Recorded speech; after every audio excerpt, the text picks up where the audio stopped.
Ok, como siempre, cualquier duda, por supuesto, me interrumpen, no hay ningún problema. La idea es que entendamos todo de qué se trata. Repito, voy a compartirle a ustedes la presentación. Permíteme un segundo para entrar en el tema. Ya, deberían estar viendo el tema, en la presentación. Bueno, primero que todo, como les decía, regresión tiene un objetivo. El objetivo es predecir una variable que es continua. La variable i, que ponemos siempre en la última columna, o habitualmente que ponemos en la última columna de nuestra tabla de datos, es una variable continua. Entonces, ahora, ¿qué pasa si esa variable no es continua, sino que toma un número discreto? En particular, ¿qué pasa si toma valores ceros y uno? Tenemos un problema de tipo binario. Los clasificadores pueden clasificar en ceros y uno, también pueden clasificar no solamente en ceros y uno, sino que en múltiples clases. Ahora la idea, el objetivo, no es predecir, sino que es clasificar. Entonces, a diferencia de predecir, tenemos que ahora clasificar, es decir, enmarcar cada una de nuestras observaciones dentro de una categoría. Recuerden que para nosotros las observaciones son filas. La última columna corresponde a una columna de variables dependientes y las variables que están en nuestra tabla se llaman variables predictoras. La única diferencia a partir de ahora es que ahora nuestra variable, repito, nuestra variable a predecir es una variable de tipo categórica, es decir, puede tomar valores discretos. Nosotros queremos distribuir nuestras observaciones en cada una de las categorías. ¿Dónde se aplica esto en principio? Hay muchísimos ejemplos. Vamos a trabajar con muchos ejemplos en lo que viene. Yo puse aquí tres básicos solamente para transmitir una idea intuitiva. No sé si han ido a urgencia, pero en urgencia hay un procedimiento que se llama triage. Y en triage es cuando llega una persona que llega a urgencia, automáticamente se le toma o rápidamente se le toma la presión, la temperatura, etcétera, y se categoriza. Automáticamente hay una persona que clasifica. Y por lo general son entre 4 a 5 clases, es decir, desde más grave hasta la persona que no es grave y es clasificada. Si te toca, afortunadamente, si te toca la no más grave, es afortunada porque eres no más grave, pero desafortunada porque te van a atender por lo menos en 2 horas más. Entonces, ese es más o menos el tiempo, es para distribuir correctamente el tiempo entre las personas que más lo necesitan. Eso se llama triage y básicamente uno puede crear incluso una máquina automática, es decir, un robot que permita, dado uno le introduce las condiciones de temperatura, etcétera, medición de la presión y otros criterios, y él te va a decir en qué clase lo voy a colocar, desde el más grave, repito, hasta el menos grave. Y la idea es que esto no sea el robot el que tome la decisión, sino que básicamente uno lo utiliza como apoyo a la toma de decisiones. Es decir, el robot te dice, mira, este tipo parece ser, tiene la probabilidad de ser clase tanto, y por lo tanto yo puedo tomar una decisión sobre esa ayuda. Esa es una cosa que ya existe. Y incluso nosotros trabajamos en algún tema con un hospital tratando de generar una máquina automática que podía ayudar sobre la base de criterios más o menos claros en la toma de decisión. Al final es la persona encargada la que toma la decisión. Hay otro tema, por ejemplo, donde uno quiere clasificar, por ejemplo, la banca está muy interesada si hay alguna actividad de tipo fraudulenta en línea, por ejemplo, una compra. Habitualmente, no sé si ustedes han estado en este caso, pero hay ocasiones donde el banco te llama rápidamente porque la tarjeta de crédito ha sido usada, por ejemplo, en un país donde habitualmente tú no vas. Entonces se levanta una alerta. Entonces, básicamente, el sistema está de acuerdo a la historia de tus compras, donde tú compras y el tipo de productos que compras, etcétera, etcétera, está como automático. Básicamente te dice si hay alguna compra extraña, entonces básicamente se levanta un nivel de atención y para bloquear la tarjeta en caso de que sea necesario. Entonces, el sistema es un sistema automático que detecta un problema binario, es decir, fraudulento, no fraudulento. ¿Bien? Hay otras cosas más, por ejemplo, en los análisis, los genetistas analizan el ADN y tengo que decidir sobre la base de lo que estoy midiendo, decidir si alguna mutación genética, por ejemplo, es peligrosa o va a producir un problema de enfermedad o no. Entonces, ese tipo de cosas también se usa. Incluso los mismos análisis de PCR lo que hace es justamente eso, tiene un sistema automático que mide ciertas proteínas que deben aparecer, de anticuerpos, etcétera, y si se levanta a un cierto nivel, entonces hay una probabilidad alta de que seas positivo o una probabilidad de que seas negativo. Realmente es un problema binario y sería interesante construir en gran parte el proceso semiautomático o automático para la toma de decisiones en ese caso. Es decir, no sé si ya me hago entender lo que significa un clasificador. Un clasificador sirve, dado unas observaciones que yo tengo, yo quiero predecir si va a ser de una clase o de otra clase, puede ser binario o puede ser con múltiples etiquetas. Ok, en general nosotros lo que tenemos es una tabla de números, como siempre. Esta es la tabla de números. Aquí está nuestra variable, que ahora la única diferencia es que esta variable va a ser de tipo categórica, no continua como en el caso de la regresión. Y lo que uno hace es crear para cada fila, aquí yo llamé a la fila con una X más grande, 1 significa una observación, 2 observaciones, 3 observaciones. Entonces tenemos una observación y una etiqueta. Una observación, una etiqueta. Una observación, una etiqueta. Una observación para mí son muchísimas variables. En particular, aquí hay 6 variables que corresponden a una observación. Y esa observación va a tener una etiqueta. Por ejemplo, si yo tengo, imagínense que yo estoy midiendo va a llover mañana y que sea I1 sea, o la I sea la variable lloverá mañana o no lloverá mañana. Llueve o no llueve. Ese sería mi criterio. ¿Basado en qué criterio, por ejemplo? ¿Qué yo me diría aquí? Bueno, si hay el nivel de nubosidad del día anterior, la presión atmosférica, la temperatura, el grado de humedad, etcétera, yo mido. Y a partir de esto yo puedo predecir lo que va a suceder mañana a partir de una observación. ¿Qué es lo que uno hace habitualmente? Uno tiene muchas de estas cosas en la tabla. Uno tiene muchas observaciones con las etiquetas ya puestas que nos van a servir para entrenar a la máquina. Entrenar, cuando hablo de máquina, en este caso simplemente es un algoritmo, que es un clasificador. Entonces tenemos un clasificador automático y nosotros le pasamos una data donde ya conocemos los outputs, ya conocemos qué salida van a tener. Chicos, estoy hablando muchísimo, no tengo feedback, pero me parece que si no se entiende, ustedes ya saben que tienen que preguntarme alguna cosa, ¿no? Como no tengo feedback, Yo sigo. tengo una duda, profe. Dale, dale. Yo tengo una pregunta. Así como generalizando lo que busca la regresión logística es predecir a qué clase pertenece una cierta variable. Eso. Es una cierta observación. Recuerden que una observación tiene muchísimas variables. Entonces yo mido Ya. distintas cosas. Entonces esa fila entera tiene una etiqueta. Y eso es lo que va a hacer la Pero, regresión logística. Y la regresión logística es un ejemplo de clasificador, el primero que vamos a trabajar, pero van a haber muchos más. Y todo pero esto, sí, te escucho, sí. perdón, No, no entonces problema. estoy diciendo que esa fila, todas las variables que se encuentran en esa fila son de la misma clase. ¿Eso estoy Exactamente. diciendo? Sí, sí, Ah, ya, ok. o sea, toda la fila entera pertenece a una clase determinada. Repito, un Ok, ejemplo. Imagínense lo que le estaba diciendo, que yo quiero saber si todas estas variables corresponden a un día lluvioso o no. Entonces, por ya. ejemplo, yo quiero predecir si mañana va a llover o no. Y yo tengo, por ejemplo, me he dedicado durante mucho tiempo a tomar observaciones con mis sensores de humedad, presión, digamos, la temperatura, el grado de nubosidad, el tipo de nube. O sea, tengo muchas variables. Y si yo tengo esas variables, veo si mañana llueve o no llueve y lo marco. Listo. Y eso lo tengo durante mucho tiempo, porque yo tengo esas observaciones hechas durante mucho tiempo.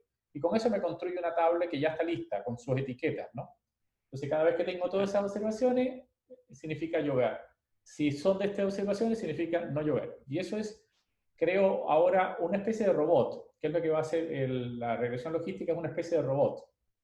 O una especie de modelo, más que nada. Entonces, el modelo es que ahora yo vengo con, no sé, mido mis sensores y mis sensores me dan algo, se lo pongo a mi modelo y el modelo me dice, ah, va a llover mañana. Y la probabilidad de lluvia va a ser tanto. Entonces, eso más o menos es como la idea de crear una especie de modelo que cuando yo le eche algún tipo de variables, me devuelva la etiqueta de lo que va a suceder con cierta probabilidad. Entonces, ese Gracias. Ya. es el objetivo. No sé si se entendió. Sí, sí, la verdad sí, profe. Gracias. Okay. Ahora vamos a ver cómo hacemos esto de manera matemática. Habitualmente uno tiene una data. La data es esta tabla que está aquí, esta tabla llena de variables, en principio, y tiene los outputs, es decir, las salidas ya las tiene listas. O sea, me refiero a que ya ¿dónde está el problema ahora? ¿Qué tal si ahora viene una serie de nuevas observaciones y yo no sé cuál es la etiqueta que va a tener? No lo sé porque ahora, por ejemplo, yo estoy midiendo mis sensores ahora y mido que la temperatura es 24, humedad 80, qué sé yo. ¿Puedo predecir si mañana va a llover o no? Bueno, eso lo puedo saber a partir de toda la historia que ya yo que ya hice, y a partir de eso construí un modelo determinado. ¿Ok? Entonces, una de las cosas que hacen los bancos, por ejemplo, y último ejemplo, antes de seguir a la parte práctica, entrar ya en materia, en los bancos, por ejemplo, hay una persona que llega y pide un crédito, y vamos a hacer un ejercicio ahora de esto, pide un crédito que justamente es un modelo que utilizan los bancos. ¿Y qué pasa? El banco tiene que decidir, ¿le doy crédito o no a esta persona de acuerdo a su nivel de peligrosidad, de endeudamiento que va a tener? Entonces, mido la historia de esta persona. Eso incluye sus ingresos, dónde vive, sexo, el trabajo, el salario, o sea, toda la historia de la persona yo necesito saberla, digamos. Cuánto tiene, cuál es la deuda que tiene, etcétera, y se lo paso a mi modelo que construye un valor y me dice la probabilidad de este señor de caer en endeudamiento es 0.6, por ejemplo.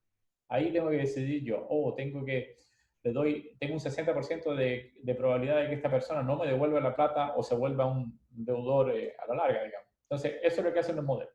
Entonces, muchos bancos empezaron a utilizar esto y les fueron muy bien a los bancos haciéndolo. Puede ser incluso medio no tan ético y todo, pero básicamente es un segundo. Un segundo. Ya, puede ser, bueno, básicamente eso les dio una ventaja competitiva y muchas empresas están ocupando este tipo de herramientas usando la misma data que genera la empresa y los datos que tienen los clientes y a partir de ahí hacer una clasificación.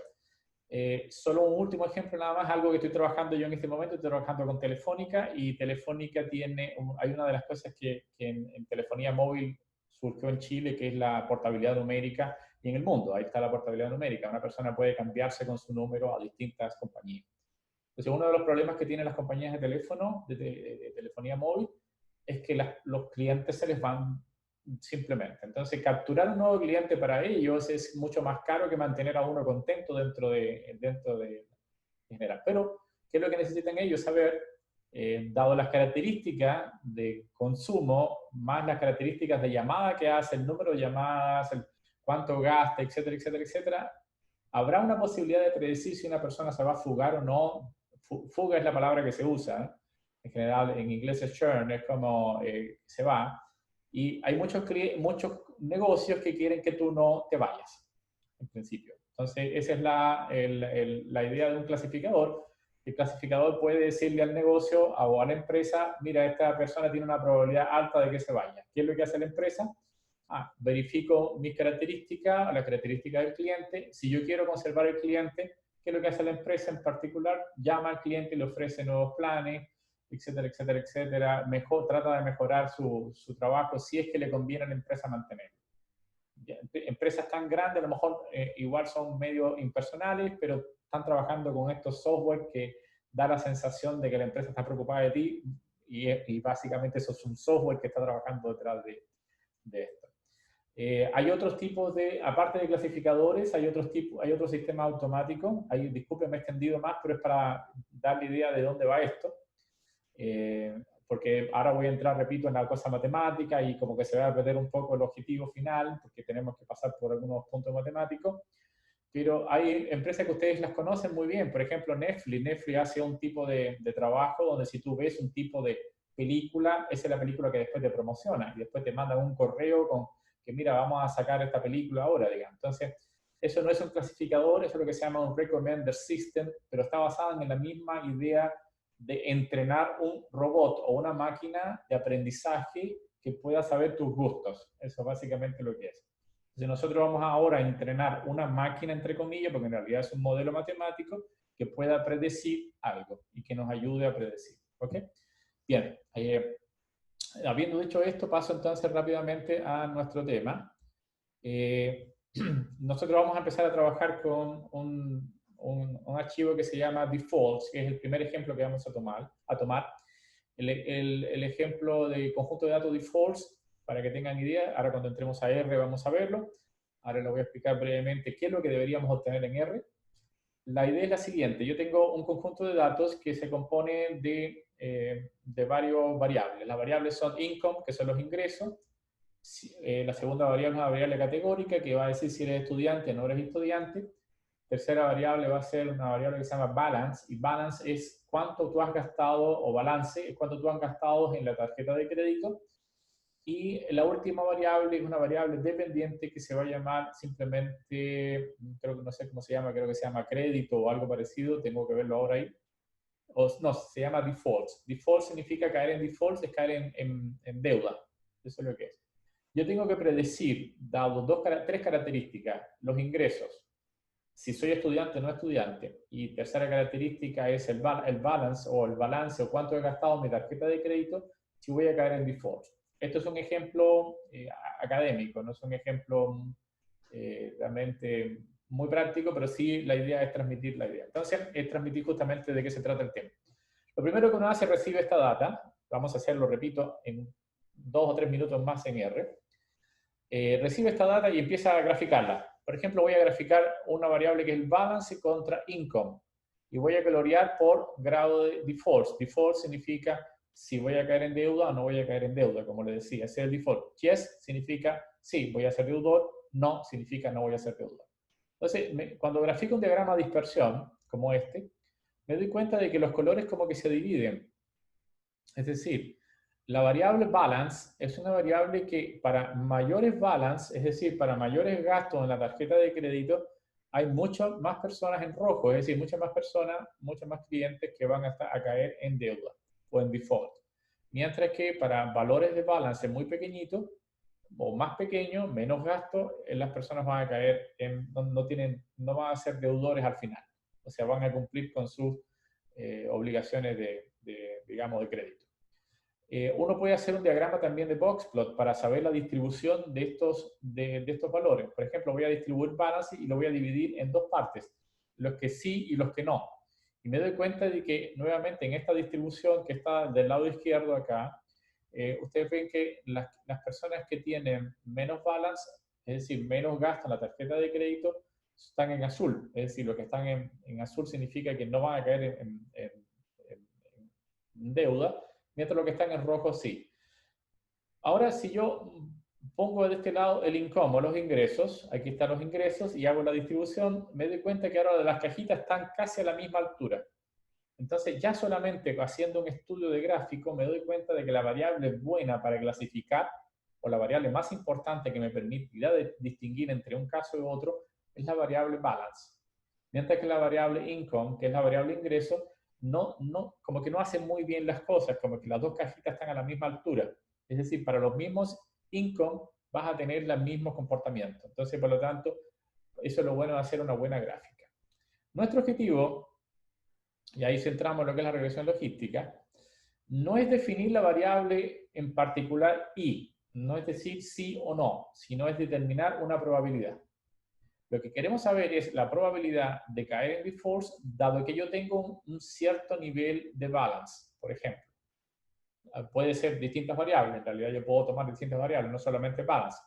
Es decir, dado que yo tengo, esto es una probabilidad condicional. ¿Cuál es la probabilidad condicional de que yo caiga en default, es decir, si caer digamos, en deuda, si yo tengo un determinado balance? ¿Ok? Para no tener que escribir esto en la práctica, para no tener que escribir probabilidad de default igual a yes, dado el balance, el valor de balance, que es una probabilidad condicional, simplemente se coloca así como en breve P y abajo, adentro el valor de la variable, balance, nada más.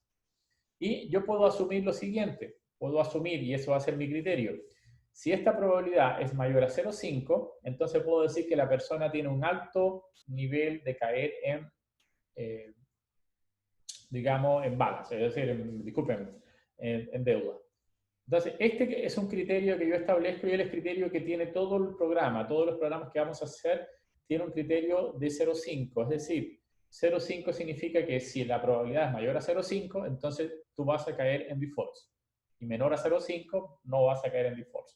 Ahora bien, todo va a depender también un poco del criterio. Por ejemplo, si el banco tiene mucha plata, por decir algo, y él quiere, se puede dar el lujo de incluir a personas con cierto peligro. ¿Qué es lo que hace? Disminuye el umbral para el cual yo decido entre quién y quién van a ser, va a ser posible deudor o no.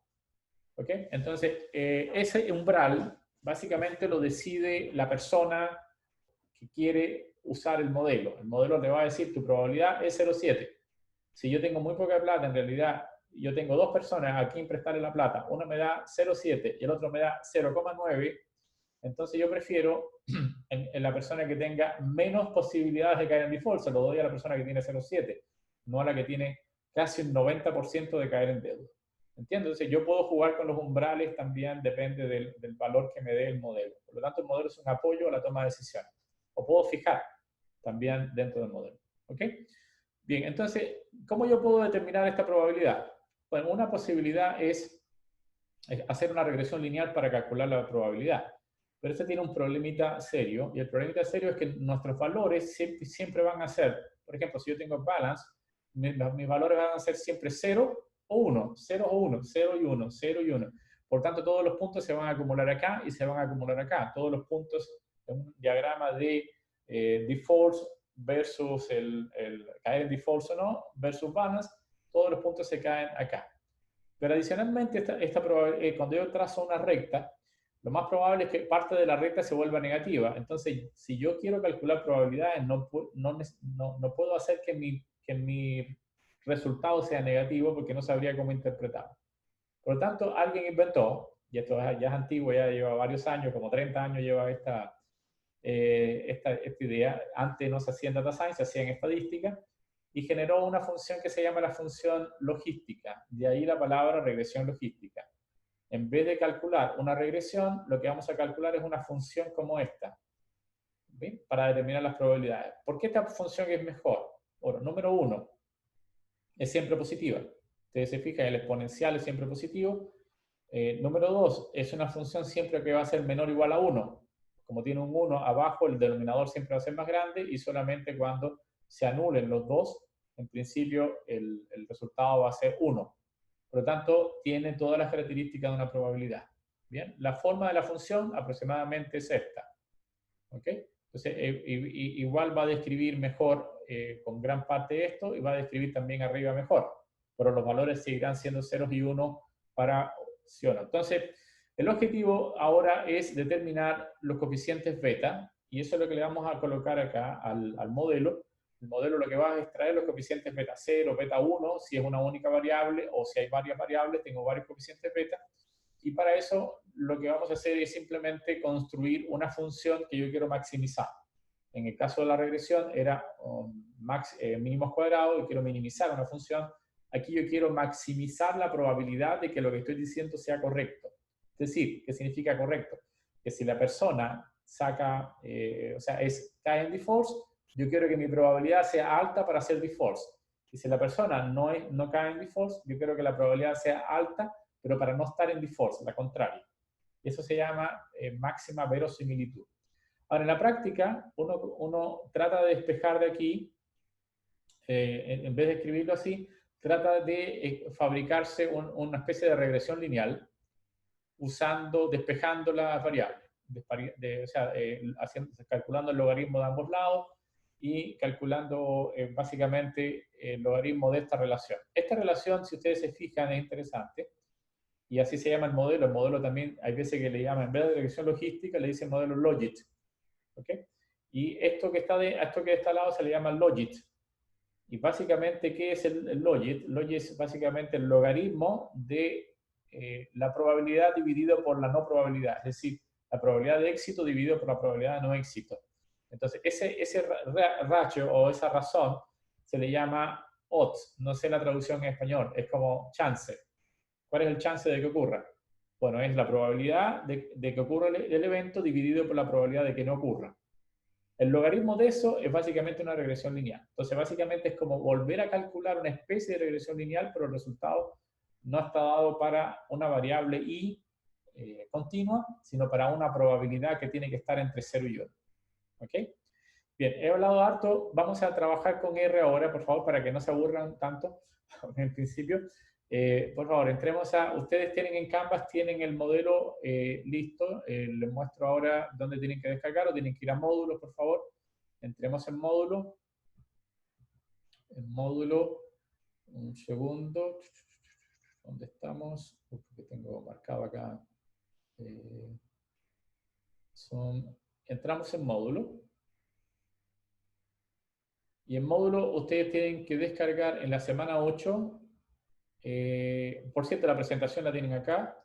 ¿Qué es lo que tienen que descargar? El primer ejemplo que se llama... Un segundo. ¿Dónde está?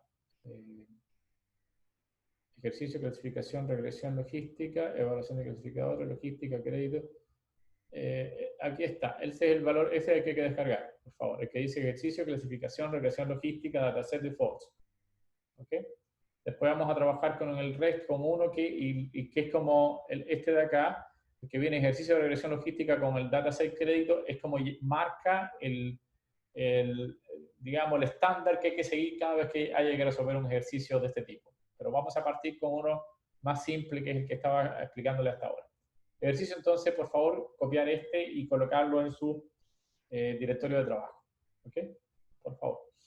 Este ejercicio, no directorio de trabajo, sino copiarlo directamente en RStudio.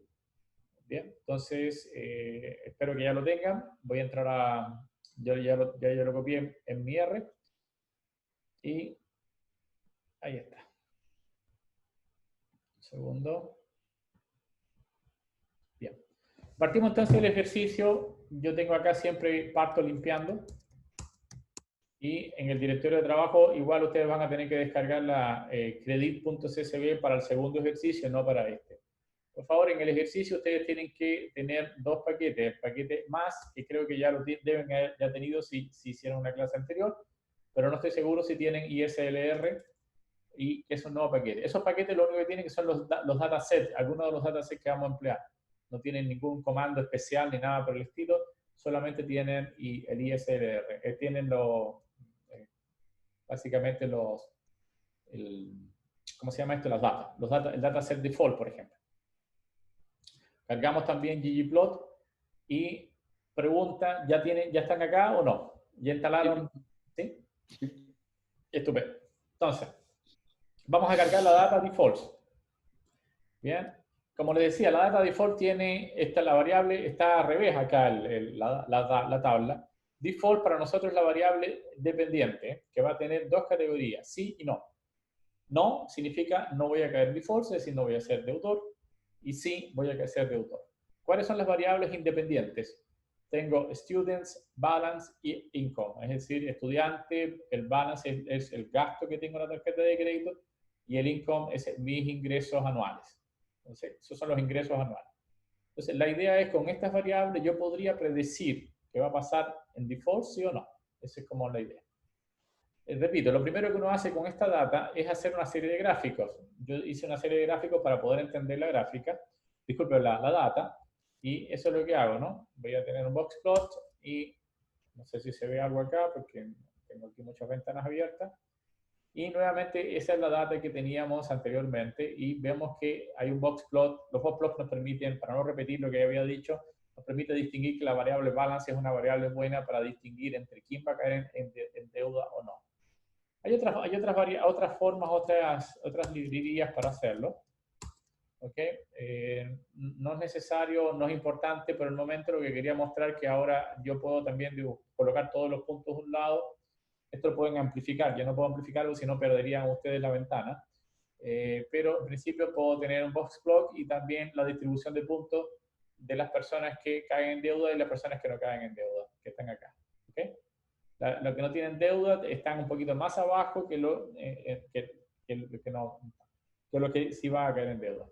¿Ok? En principio es interesante hacer las gráficas. Voy a pasar directamente al modelo ahora. Voy a construir un modelo. Observen lo más importante del día de hoy, cómo yo escribo el modelo a partir de mis datos. Se parece mucho a cómo hacíamos los modelos LM, es decir, los modelos de regresión. La diferencia hasta el momento, observe dónde están las diferencias. Este es el modelo. De todo lo que hemos dicho, esto es lo más importante, es decir, cómo yo construyo un modelo de regresión logística, es decir, este modelo con la exponencial, etcétera. está dentro de esta fórmula que está acá. Primero, este es un nombre que yo le coloco, LMFIT. Ustedes pueden poner el nombre que quieran, pueden escribir mi modelo, lo que les parezca. Este es simplemente el nombre que uno le escribe al modelo. El comando que es invariante, que es importante, se llama GLM, que si uno traduce se llama General Linear Models. Es decir, ya no es un modelo de regresión lineal, sino es un modelo de regresión generalizada. Existen varios de estos modelos, en particular este es el modelo que vamos a ocupar ahora, que es el modelo de regresión logística. No existe un único, existen distintos tipos de modelos que puede ser cambiando la función. En vez de usar una función logística, puedo ocupar otro tipo de función. Pero el que más ha tenido éxito, en principio, o uno de los que más éxito tienen, es el de regresión logística. Ok, mi variable dependiente, mi i, la colita de chancho que indica fórmula. En este caso voy a hacer mi regresión únicamente con una única variable, balance, porque me pareció que era la variable más importante, pero puedo ocupar todas las variables.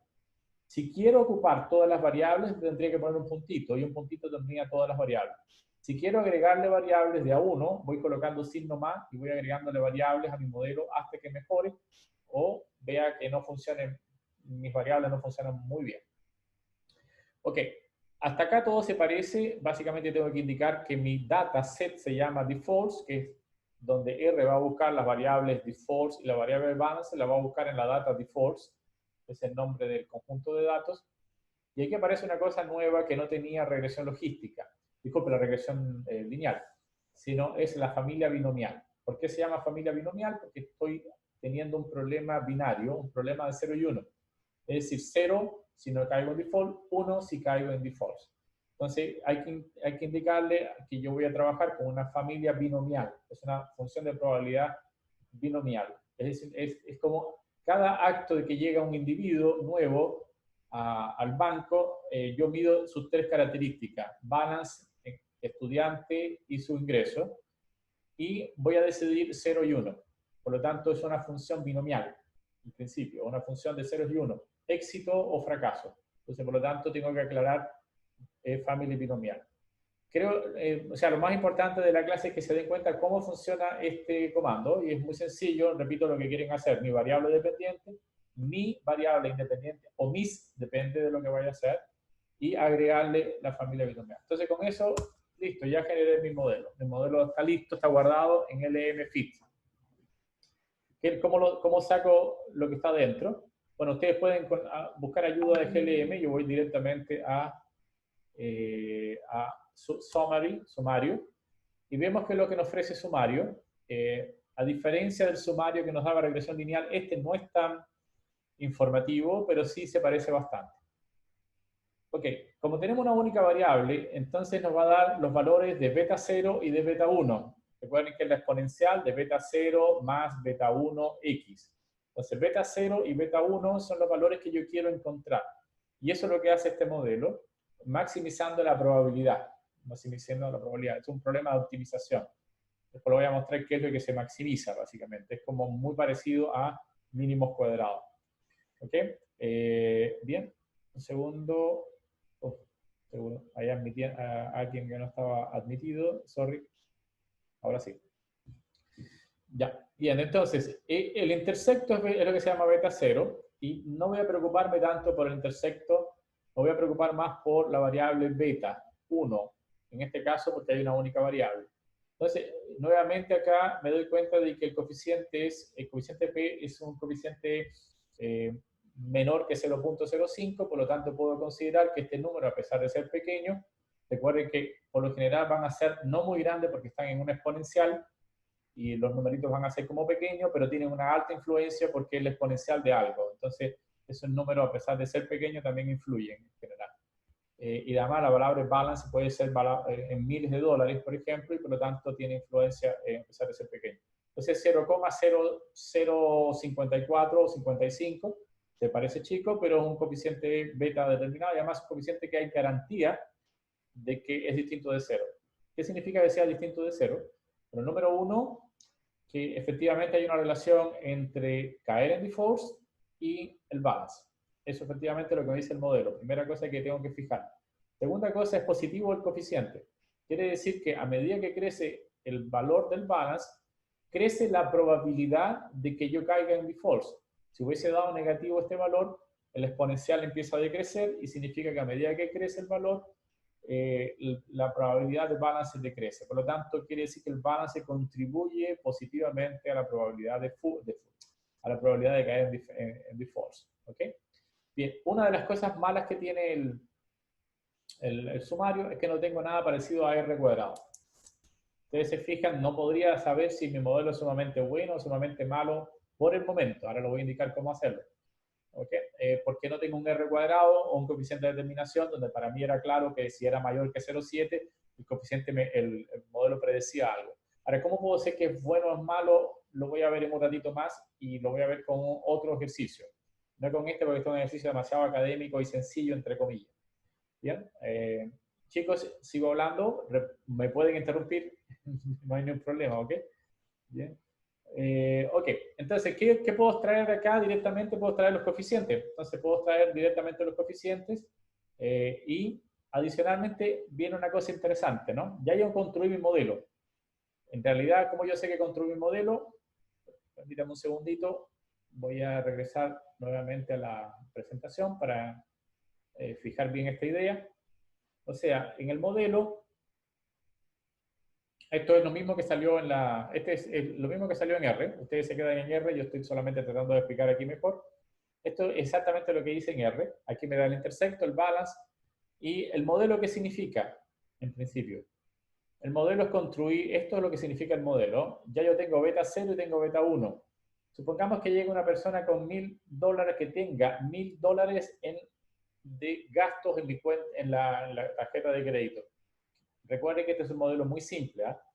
Solamente consideré el balance nada más y no otras características. Es solamente de ejemplo. Entonces, ¿qué es lo que voy a hacer con el modelo? Bueno, lo que voy a hacer básicamente es colocar el valor de la X acá, en ese valor que está ahí, perdón. No sé por qué está, ok. Ups, perdón. Ya, en rojo mejor. Ya, ok. Bien, ese valor que está ahí es el valor del balance. Ahí voy a colocar $1.000. Ya mi modelo me arrojó quién era beta 0 y quién era beta 1. Lo reemplazo y calculo la probabilidad. Me doy cuenta de que la probabilidad es muy pequeña. Quiere decir que una persona que tenga, de acuerdo a mi modelo, porque el modelo es muy malo todavía, porque es muy simplón en general, de acuerdo a mi modelo, si la persona tiene 1.000 en su cuenta, o sea, gastado $1.000 en su tarjeta de crédito, la probabilidad de que este señor o de que esta persona en general, de este usuario, caiga en deuda es muy baja. ¿Ok? Entonces eso es lo que hacemos en general. ¿Qué pasaría si, por ejemplo, viene otra persona con otro monto? Veamos nuevamente ahora en R. Repito, ¿cómo lo hacemos con R? Un segundo. ¿Cómo hacemos esa misma operación con R? Bien, tenemos que construir ahora, voy a construir un data frames donde en principio hay 3 clientes. Hay 3 clientes. Si ustedes se fijan y hago head de F, me doy cuenta de que tengo 3 clientes, uno con un balance 100, 1.000, 2.000 y otro con 3.000. Esos son los que tienen mis 3 clientes. Yo quiero saber o quiero darle una probabilidad a cada uno de ellos de si van a caer en defecto, en defaults o no. Primero, esta es como para mí mi nueva data. Es decir, llegan 3 clientes, hago 3 observaciones, a cada uno de ellos le pregunto, ya, o simplemente verifico en mi tabla o en mi computador, veo, ya, tú tienes $1.000, tú tienes $2.000 y tú tienes $3.000 gastados en tu tarjeta de crédito. Ahora, de acuerdo a mi modelo, se lo paso al modelo y eso es lo que hago. Mi modelo utiliza ahora, y eso es lo que quiero que vean en general, la diferencia con respecto a la regresión. El nombre sigue siendo el mismo, predict. Predict, sigue siendo predict. Recuerden que regresión, ustedes tenían que saber LM, predict y sumario. Básicamente esos son los 3 comandos. Acá yo tengo ya GLM, predict, exactamente lo mismo, y después también voy a tener sumario, pero voy a tener un par de cosas más que voy a aclarar. ¿Sí? Entonces, ¿qué es lo que hace predict? Usando LM fit, con mi nueva data, que ahora va a ser esta, y voy a pedirle que me dé el type response. Type response significa que me dé las probabilidades. Es decir, cuando yo escribo type response, me da probabilidad. Eso no lo tenía la regresión lineal. Nuevamente aquí, al colocar esta opción, type response me dice la probabilidad de caer en default o no. Entonces corro mi modelo, con este modelo que acabo de ver ahora, y la información está guardada en glmprop, es el nombre que le puse, que es las probabilidades que me da el modelo GLM, ¿ok? El modelo general. Entonces la primera probabilidad, básicamente puedo capturar la primera, me da 0, ya lo habíamos calculado, lo habíamos hecho manualmente, entre comillas, en el ejercicio, me da 0,005. La segunda, que es cuando gasto 2000, ya ahí tengo 0,58. Quiere decir que ahora yo puedo decir, este hombre tiene casi un 60% de probabilidad de que definitivamente caiga en default. Y la tercera persona tiene casi un 100% de que caiga en default. Entonces, ¿puedo prestarle dinero a quién? Al primero. Al segundo, entraría en algún tipo de decisión. Y el tercero, definitivamente, no le presto dinero. O sea, no le doy crédito. No sé si más o menos se van dando cuenta del tema. En principio, ahora yo puedo hacer el mismo ejercicio, pero ahora con la variable estudiante, nada más que la variable estudiante. Únicamente el variable estudiante, que es una variable categórica. ¿Ok? Antes lo habíamos hecho con una variable que se llama balance. Y acá voy a hacer el mismo ejercicio y calcular las probabilidades de caer en default para un estudiante. Bien, ambas probabilidades son muy bajas. Recuerden que la variable default en la variable estudiante puede ser 0 y 1, una variable categórica. En el caso de ser estudiante, tengo entonces una probabilidad de 0,04. Y en el caso de no ser estudiante, tengo una probabilidad más bajita de caer en default. Ambas probabilidades en sí mismas son bajas, pero me llama la atención siempre que ser estudiante es un poquito más peligroso en cuanto a caer en defecto o no, en general, ¿no? Eso es lo que dice el ejercicio. ¿Ok? Yo puedo ahora hacer un sumario y nuevamente el sumario me voy a fijar en algo importante. Me voy a fijar que la variable que tomó como variable categórica es estudiante yes, porque en realidad tomó como referencia el valor del estudiante no. Entonces lo que me está indicando acá, el valor del estudiante no, es que ser estudiante tiene como un 0. Disculpe, tiene una probabilidad un poco más grande, no 0,4, porque es el exponencial de ese valor, exponencial de 0,4, o sea, más grande de ser, digamos, de ser deudor.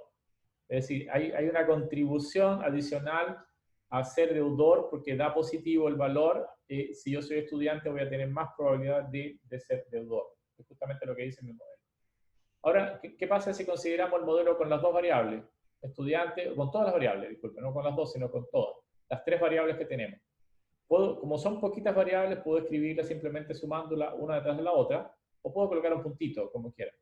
Entonces, nuevamente corro glm, la variable dependiente, las tres variables independientes, le indico cuál es la data y le digo que la familia es binomial. Y construyo mi modelo nuevamente. Aquí están mis coeficientes. Ahora tengo un coeficiente para el intersecto, para el estudiante yes, para el balance y para el income. O puedo hacer un sumario únicamente con los coeficientes y me voy dando cuenta ahora de varias cosas en principio, ¿no? Estudiante yes tiene una probabilidad, todos son valores que pueden, a ver una cosa, es que claro, tengo solamente sumario con todos. No me pone los puntitos acá porque solamente le pedí los coeficientes, pero si hago solamente sumario, por favor, disculpen, entonces me pone los asteriscos. Entonces me doy cuenta de varias cosas acá mirando esto en principio. Bueno, que ser estudiante definitivamente influye. Segundo, tener balance definitivamente influye. ¿Por qué? Porque estos son los valores de los asteriscos. Y el ingreso realmente no tiene importancia porque va a ser los 7, por lo tanto, no es una variable que deba considerar como importante. Simplemente no me funciona. Ahora, supongamos que llegan nuevos clientes y yo tengo que generar nueva data, pero observen la forma en que se genera la nueva data. Tiene que generarse en la misma manera con que estaba construida la data anterior. Es decir, si yo hago get the new, la data tiene que ser balance, estudiante, income, en el mismo orden que estaban las anteriores, salvo que no le voy a poner la última columna porque esa no la sé. No sé si es sí o no, ¿ok? Pero repito, la forma en que viene estructurada la data, la nueva data, la que le tengo que pasar al modelo, tiene que tener la misma estructura que tenía antes la data que usé para entrenar, y esa es la jerga que se usa para entrenar el modelo. Entonces, ahora lo que voy a hacer es predecir con la variable de respuesta y me da básicamente el resultado. Es decir, el primer cliente que tiene un balance de 1.500, que es estudiante y tiene un income de 50.000, tiene una probabilidad muy baja de caer en default. Mientras que el otro tiene 40.000 de balance, no es estudiante, pero tiene un income bajo en principio y tiene muy alto balance, la probabilidad es 1 de que vaya a caer en default. Ese definitivamente no le voy a prestar absolutamente nada. Ok, chicos, ¿se ha entendido cómo funciona esto al principio?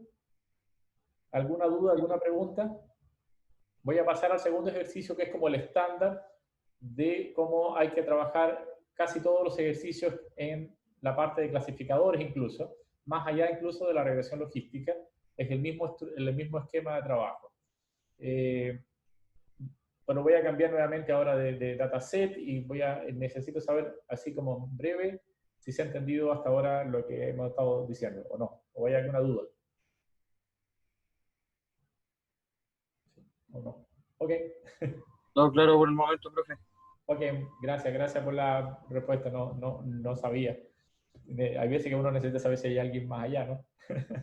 Ok, chicos, entonces, vamos a hacer un segundo ejercicio ahora. Es un segundo ejercicio, lamento que haya tenido tanta cháchara, pero el segundo ejercicio va a ser muy importante porque es el ejercicio donde cuando yo le entrego otro nuevo dataset, ustedes más o menos tienen que seguir casi los mismos pasos. Entonces, por lo tanto, es importante, y además, hay una duda en todo esto, es que yo no sé si el modelo que acabo de construir es bueno o no. Y va a ser importante en cómo indicar que mi modelo o cuánto puedo confiar en mi modelo, qué es lo que viene ahora, ¿no?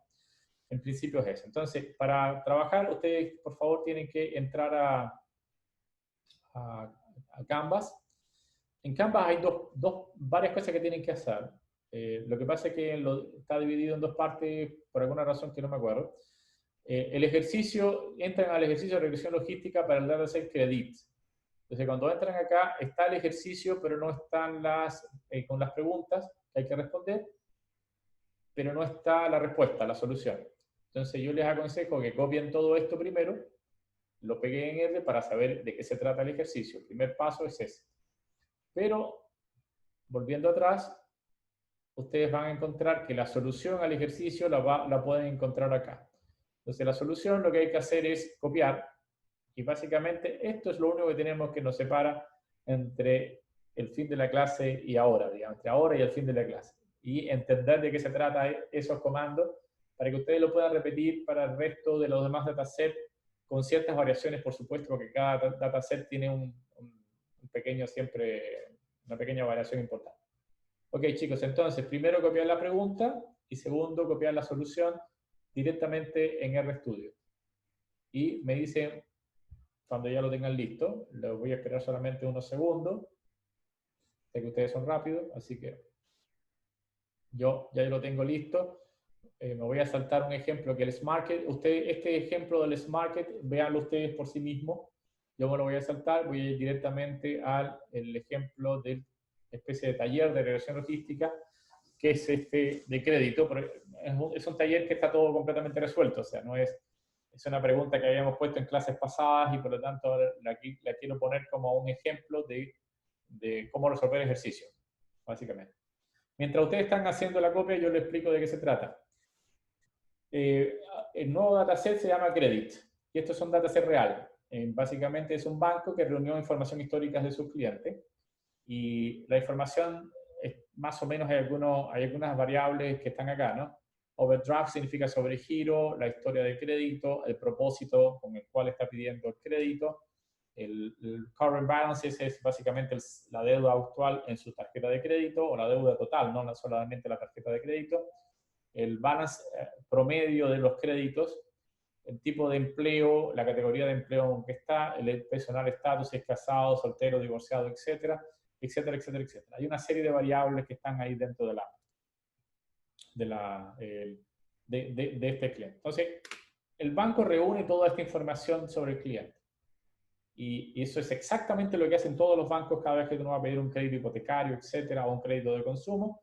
Él reúne toda la información y tiene su modelo. Y el modelo está basado casi en digamos. Es como casi el método que usan por lo general.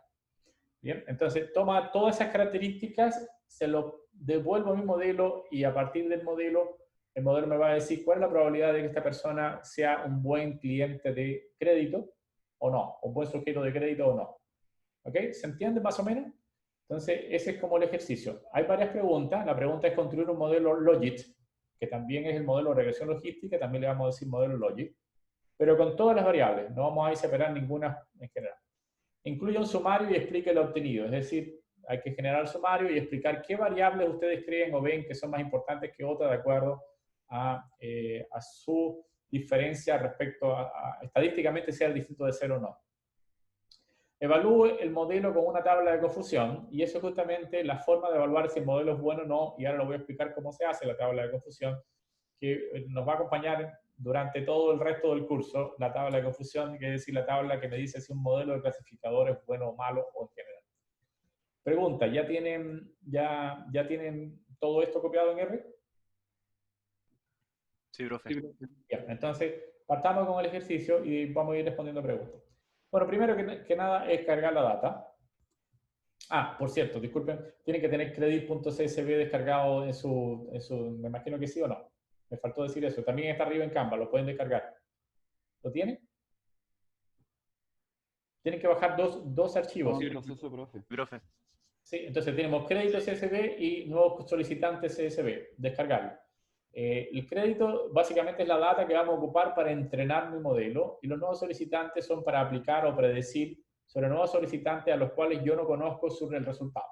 Entonces, el banco, repito, tiene una historia de si un sujeto siempre ha sido malo como cliente en devolver la plata y básicamente tiene esto registrado, cuáles son sus características.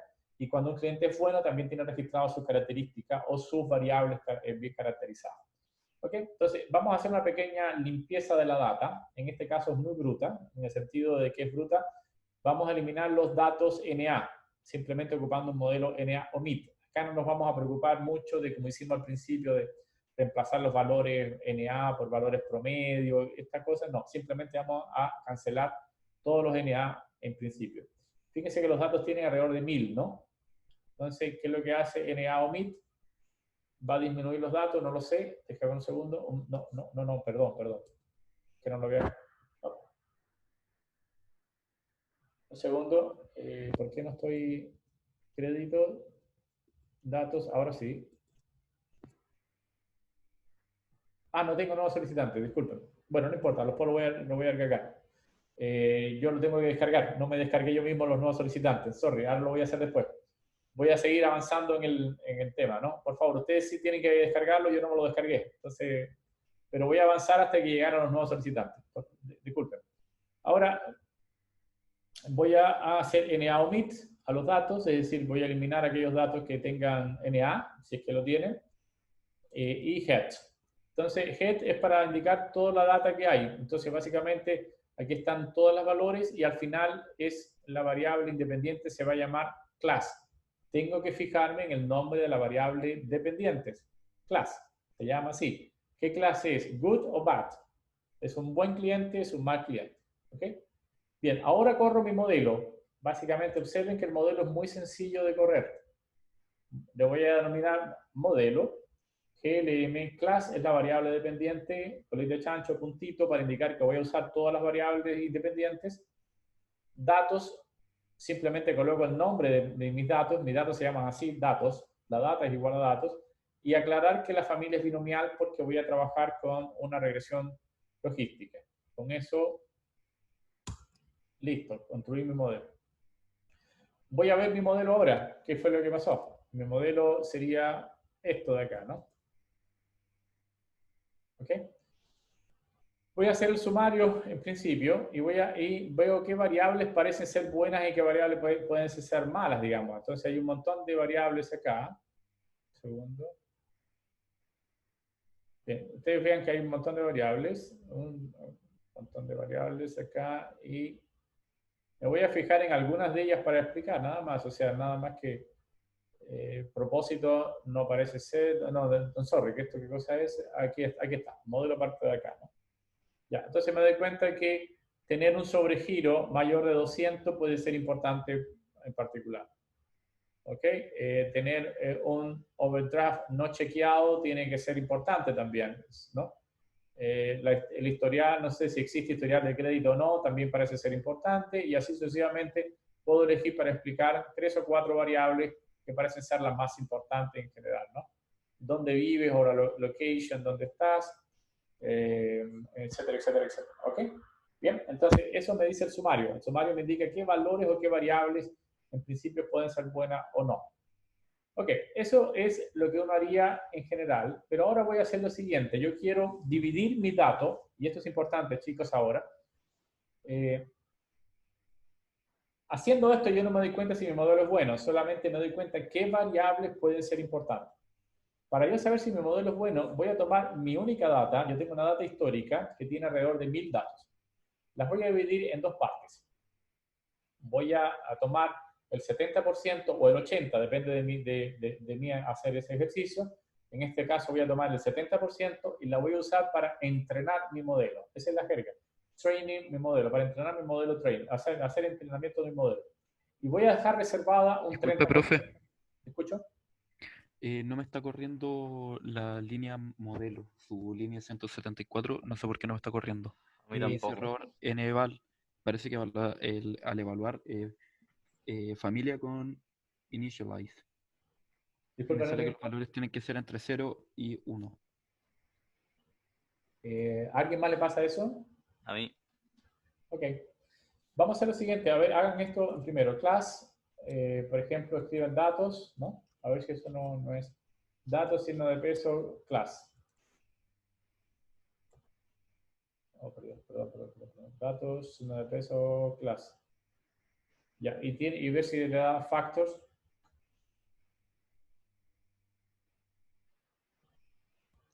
Da character. Exactamente. Entonces, para que funcione tiene que ser factor. Para que al R lo tiene que interpretar internamente como 0 y 1, ¿no? Entonces, coloquen algo así como esto. Datos, ¿no? Signo de peso, class. Y esa es la columna. Lo que hago es separar la columna class. Y lo que hago es as.factor. ¿Ok? Y escribo lo mismo. Datos, signo de peso, class. ¿Ok?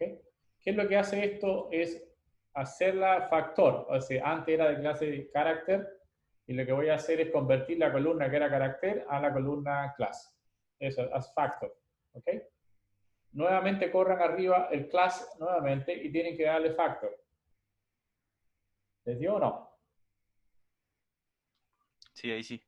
Entonces, ahora corran modelo. Sí, profe. ¿Ah? Ahí sí, profe. Corran modelo. Entonces, qué bueno que salga este error. No vaya a ser que les salga en otro momento y empiecen a pensar que nada funciona, ¿no? En general, sí. En general depende. Hay veces cuando uno carga la data, R interpreta una variable como carácter o como factor. Y ahí toma decisión de acuerdo al computador que tenga, digamos. Entonces, en general, lo único que uno debe hacer, algo que yo no he hecho acá, que es muy malo que no hagan, o que queremos hacer, es hacer esto, STR, ¿no? Entonces, hacemos esto, STR de datos, que significa la estructura, dame la estructura de los datos. O structure, como STR, puse estructura de los datos. Entonces se tienen que dar cuenta de que les da una cosa como esta, y por ejemplo me doy cuenta que la última variable que está acá, class, es de tipo factor, ¿no? Las demás son de tipo integer, factor, enteros, etcétera, etcétera. Me dan las características de las variables, ¿no? Entonces, si yo hago estructura, me voy dando cuenta que en principio, ¿de qué tipo es cada variable? ¿Por qué? Porque el modelo requiere que mi variable, la variable que yo quiero predecir, sea de tipo categórica o factorial, no de tipo carácter. Antes era un texto, ahora es una variable categórica. ¿Entendió, no? ¿Ya? Entonces, es importante hacer eso, verificar. Estructura es un buen comando para partir. Hay otros comandos interesantes, pero dependen de un comando. Otro interesante, tienen que...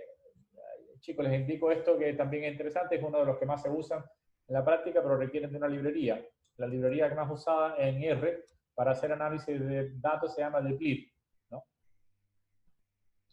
Entonces, si yo cargo deplit, ups, me faltó la R. En lugar de hacer estructura, yo puedo hacer una cosa como glimpse, se llama. Glimpse significa echar una mirada a los datos, ¿no? Glimpse, mírame los datos a ver qué pasa. Y tienen casi la misma estructura, fíjense que es lo mismo que estructura.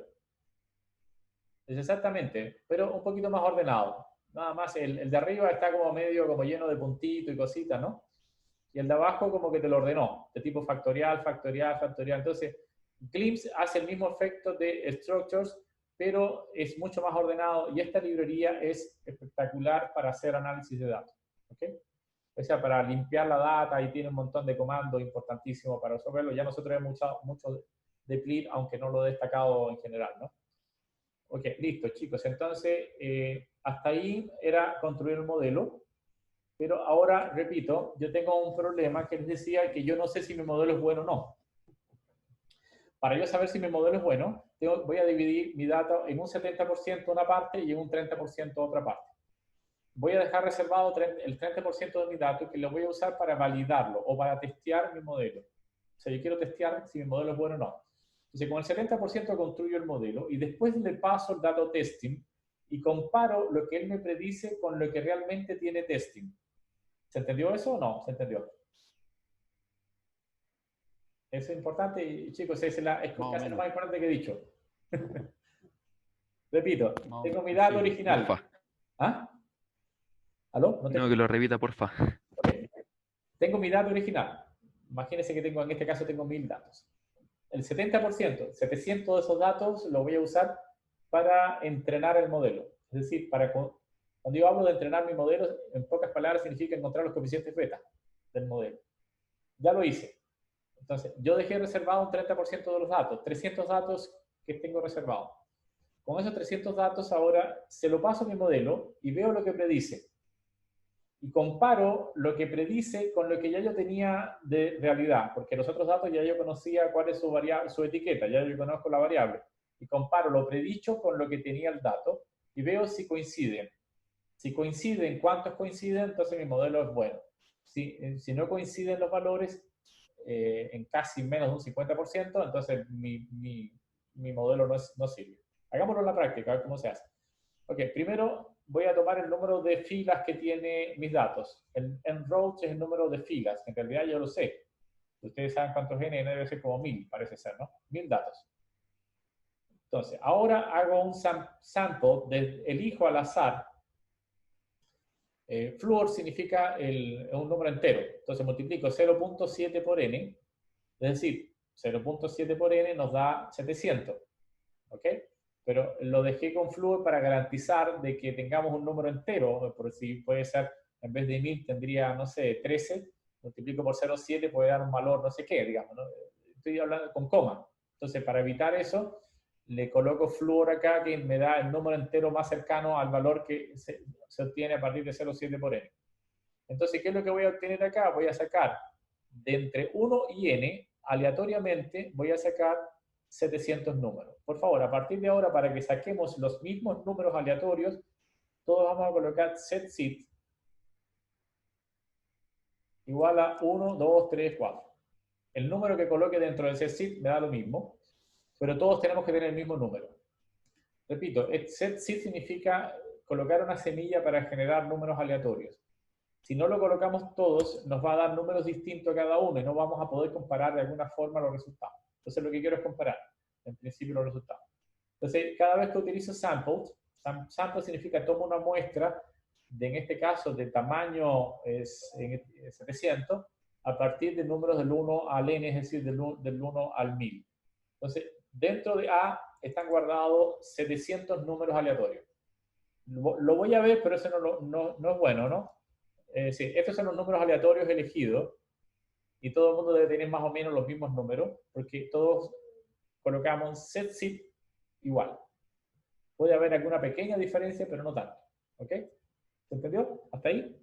Entonces, es una muestra. Tomamos una muestra de ¿cuánto? De 700 números. Observan que si ustedes ven acá abajo, son 60, 98, 99 y 700 números. Hay 700 números elegidos al azar, que son los índices de mis observaciones. Cada observación está numerada del 1 al n. Y por lo tanto yo voy a elegir ahora solo aleatoriamente alguna de esas observaciones.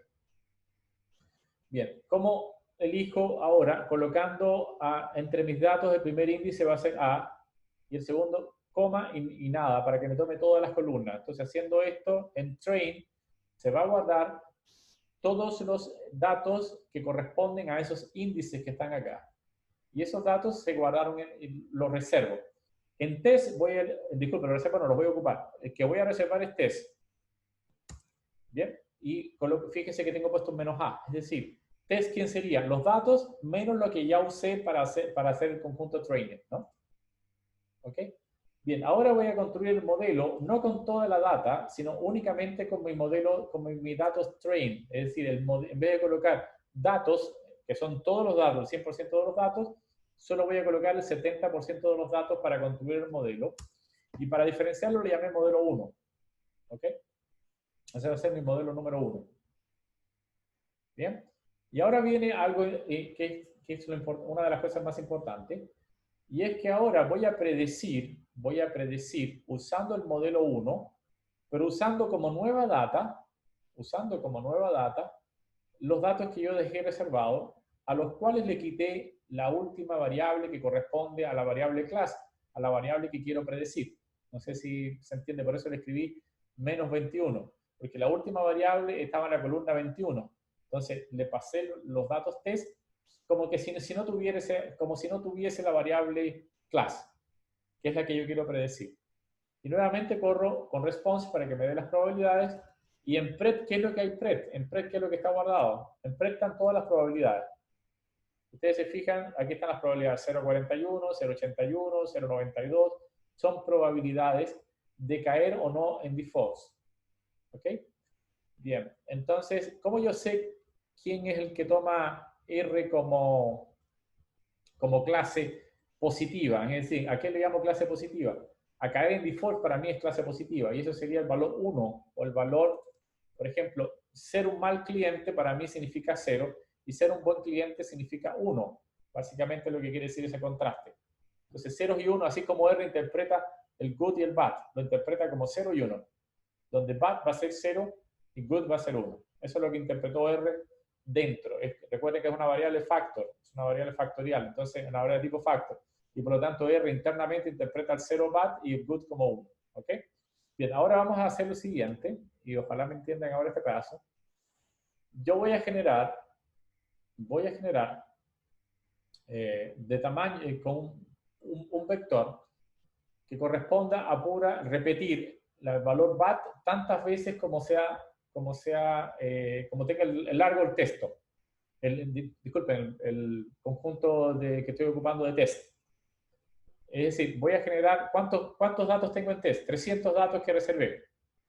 Recuerden que yo le quité a esos datos, le quité la columna de bad o good, la columna class. Entonces ahora me voy a generar un vector completo, grande, que sea puro bad, lleno de bad. Acá. Entonces, hago esto. Si usted escribe en prot, es un vector de puros bad. Y ahora voy a hacer lo siguiente. Todos aquellos, esto es lo que se llama una condición lógica. Dentro de prot, cuando yo vea que mi pred sea mayor a 0.5, entonces lo convierto en good. Es decir, es un buen cliente. Lo que está prediciendo el sistema es ser buen cliente. Recuerden que lo que hace el sistema siempre es predecir sobre la base de 1. 1 es el evento positivo, ser bueno. Mientras que ser malo es 0. Por lo tanto, lo que estoy tratando de decir es que si todas mis probabilidades son en aquellos lugares donde mi probabilidad es mayor a 0.5, lo convierto en good. Lo que había antes como bad se convierte en good. O sea, haciendo esto, y volviendo a llamar a prop, me doy cuenta de que en algunas partes, en todas partes antes había BAT, pero donde había la probabilidad era mayor a 0,5, entonces ahora apareció good. ¿Entiendes, no? Entonces, este pedazo de acá es lo que yo decido a partir de qué valor yo voy a considerar como un buen cliente. Entonces, como R interpretó que mi variable good es mi variable que tiene valor 1, y para mí set 1 significa el éxito, es decir, la probabilidad de éxito, lo que está construyendo el modelo es la probabilidad de éxito, es decir, la probabilidad de ser un buen cliente. Me construyo un vector de puros BAT, y en aquellos puntos donde la probabilidad era mayor a 0,5, el BAT lo convierto en good. Y eso está guardado justamente en prompt. O sea, eso es lo que voy a escribir ahora acá, ¿no? No sé si me voy a entender. Bien, ahora viene la parte interesante, que es donde yo voy a comparar lo que yo predigo, que está guardado acá, esas son mis predicciones, con lo que son los valores reales, es decir, los valores que yo tenía, que ya yo sabía que existían en test. Y con eso construyo una tabla. Y esa es la tabla que tendríamos, que se llama tabla de confusión. ¿Me siguieron o no me siguieron todo este pedazo acá? Ahora voy a interpretar la tabla de confusión, pero que importante cómo llegué a ellas, nada más. Ok. Bueno, explico la tabla de confusión porque me quedan muy pocos minutos y después retomamos el tema. Bien, la tabla de confusión es esta y se lee de la siguiente manera. Se lee verticalmente. Los valores, me paro en forma vertical encima de los reales, por ejemplo, acá, reales. Es decir, ¿qué es lo que significa esto? Que BAT, predijo BAT, arriba, el valor, lo que está arriba es lo que es real, BAT. Mirando hacia abajo, veo que 37 fueron predichos como BAT. Fueron predichos como BAT. Es decir, esos están bien predichos, son 37 veces bien hecho la predicción. ¿Ok?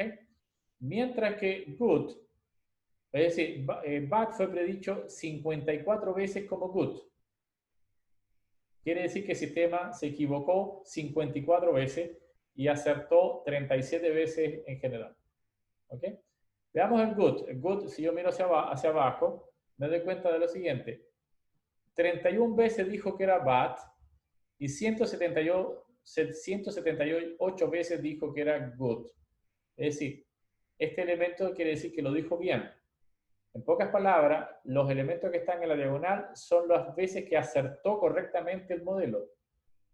O sea, el modelo acertó 37 veces más 178 veces. En particular, yo quiero saber cuál es la exactitud de mi modelo. Entonces, tomo los elementos que están en la diagonal, que sería 37, le sumo 178 y lo divido por el número total que hay. El número total de elementos que hay en test eran 300, ¿no? Eso es lo que yo reservé. Y haciendo esto significa que mi modelo acertó en el 72% de las veces aproximadamente y se equivocó en el otro 30% o en particular equivocado. Entonces, mi modelo no es realmente la panacea, pero por lo menos un 70% de las veces es exacto. Y esa es la exactitud. Hay otros criterios que voy a hablar en la próxima clase porque ya no me queda mucho tiempo, pero hay otros criterios de saber si el modelo fue bueno o no. Por ejemplo, adelanto un poquito, y ya le hago la pregunta en general. Este es un buen modelo, y esa es la pregunta. ¿Es un buen modelo para predecir malos clientes? ¿Qué creen ustedes? Solo una pregunta en general. O sea, ¿yo podría confiar en este modelo para predecir malos clientes o no? ¿Qué creen ustedes? Que no. Mirando los resultados acá de la tabla. Yo diría que no. No, exactamente. ¿Y por qué no? ¿Qué crees tú? Porque erró más de lo que acertó. Exactamente. Bien. Eso es lo que se llama la sensibilidad del modelo. Y ahora en la próxima clase voy a partir de la tabla de confusión se generan una serie de criterios. Mi modelo es poco sensible para detectar buenos clientes. Sin embargo, es muy bueno para detectar buenos clientes. Es decir, yo puedo confiar en mi modelo en decir, sí, este es un buen cliente. Por lo tanto, y eso se llama precisión. El modelo es preciso, pero no es sensible.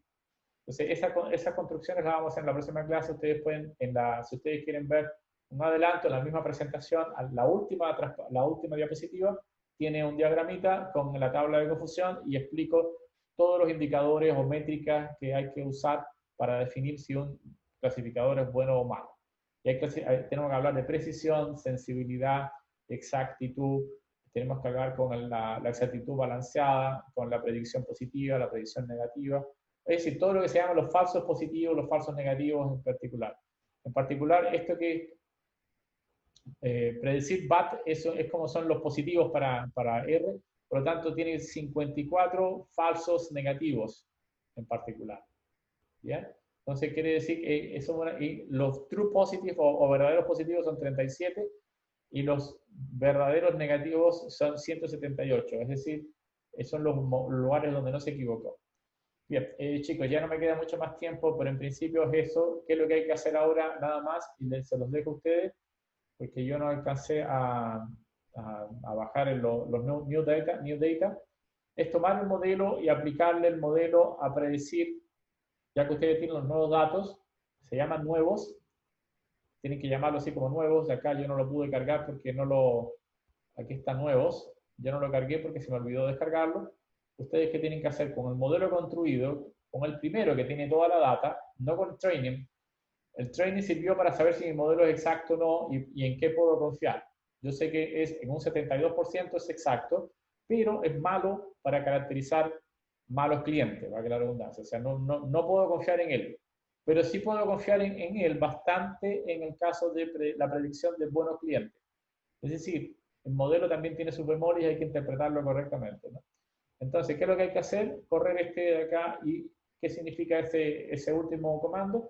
Significa que llegan varios nuevos clientes, nuevos solicitantes, para los cuales yo no tengo ninguna respuesta sí o no. ¿Qué le hago? Ya yo tengo mi modelo en la mano, coloco la nueva data en mi computador o en mi modelo y corro el modelo. El modelo me va a decir si es mal cliente, bueno, o me va a dar probabilidades y yo decido. Eso es lo que va a hacer el predict. En particular, yo le estoy pidiendo response y me va a dar 2 probabilidades. ¿Ok? Y de acuerdo a esa probabilidad, yo tomo la decisión si le voy a prestar o no le voy a prestar, pero teniendo en cuenta que no siempre predigo bien a los malos clientes. ¿Ok? Eso es algo que hay que tener. Dejémoslo hasta acá, chicos, y cualquier duda, pregunta que tengan, ese sí es un buen momento. Nos queda un par de minutos nada más para las preguntas.